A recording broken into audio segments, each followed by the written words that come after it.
저하고 같이 다니면 김두관 후보 아들이냐 이리 많이 질문을 받는 소주 서창을 지역구로 두고 있는 우리 잘생긴 강태영 시의원님 소개합니다. 그렇습니다. 김두관 의원의 아들처럼 똑 닮은 강태영 시의원입니다. 김두관 국회의원의 지역구인 서창 소주동에서 공천을 받고 지난 지방선거에서 더불어민주당 시의원으로 당선되었습니다. 묻지도 따지지도 않고 정당 공천만 받으면 당선되는 현 지방의원 선거제도 속에서 시의원이 된 강태영은 시의원 재산신고에서도 상위권 중에 상위권입니다. 재산 형성에 나이가 무슨 소용이 있겠습니까? 많은 젊은 나이에 어떻게 많은 재산을 형성했는지 이번 유통구역 취재를 통해 유추해 볼 수 있었습니다. 양산TV. 안녕하십니까, 양산TV 김PD입니다. 얼마 전 저희 양산TV에서 사람을 찾습니다라는 보도 영상을 내보냈지만 아직까지 민원 당사자의 연락은 없습니다. 대충 미루어 짐작은 해볼 수 있는 민원인입니다. 어떤 내용인지 지난 보도 영상을 잠시 보시겠습니다.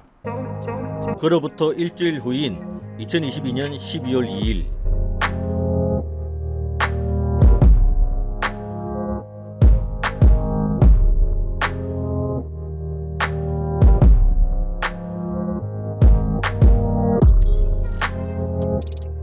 이렇게 2회에 걸쳐 주진동 131-3번지 직선 도로를 유턴으로 변경해 달라고 소주동 행정복지센터에 민원을 넣으신 분을 긴급히 찾습니다.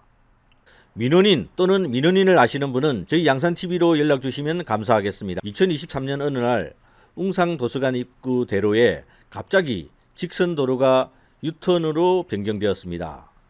유턴 구역으로 변경하기 위해 중앙분리 화단도 철거해 달라는 민원인의 요청도 충실하게 이행되었습니다.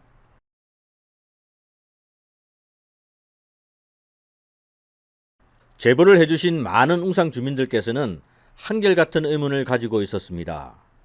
우리 시민들이 작은 민원을 요청해도 시간만 끌고 민원 해결이 되는 게 거의 없는데 큰 공사가 수반되는 대로변의 유턴구역 설치는 즉시 해결해주는 공무원들의 작태를 규탄하는 민원이었으며 또한 유턴구역 변경에 지역의 시의원이 관련된 것으로 보인다며 그 이유로 유턴구역 변경으로 가장 큰 이득을 보는 것이 바로 지역 시의원의 건물이라는 것입니다. 저희 양산TV는 지역 시의원이 괜한 의혹의 당사자가 될 수도 있다는 판단하에 취재를 시작했고 취재를 하면 할수록 웅상출장소 담당 공무원과 민원을 직접 접수받은 소주동 행정복지센터가 뭔가 비밀을 감추려고 하는 듯한 인상을 지울 수가 없었습니다.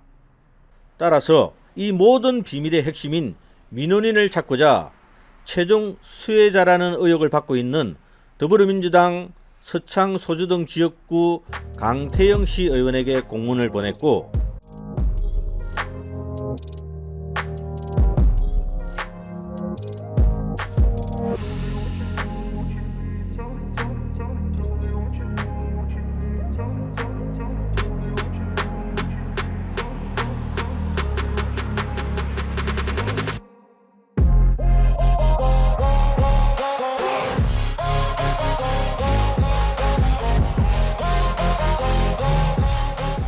지난 18일까지 답변을 주기로 한 강태영 시의원은 아직까지 아무런 답변도 주지 않고 있습니다.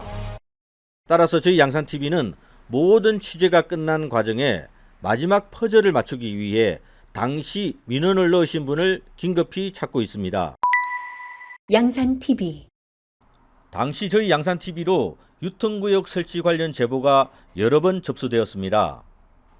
유턴구역이 설치됨으로써 상대적 이익을 보는 카페의 건물주가 강태영 시의원인데 유턴구역 설치가 카페 개업 시기와 맞춰진 것처럼 설치된 것은 시의원 특혜가 아닌가 하는 제보였으며 취재 과정에 알게 된 또 한 건의 제보는 지난 2023년 10월 20일 김두관 국회의원실에서 주관한 학부모 간담회가 서창중학교에서 개최되었고 당시 김두관 국회의원 옆자리에 있던 강태영 시의원이 현재 문제가 되고 있는 유통구역 설치를 본인의 민원 해결 업적으로 설명을 했다는 제보였습니다. 저희 양산TV는 제보의 진실성을 알기 위해 강태영 시의원에게 문자와 공문으로 2회에 걸쳐 당시 상황을 물었습니다. 하지만 아직까지 아무런 답변을 하지 않는 관계로 부득이 보도를 통해 진실 여부를 다시 묻습니다.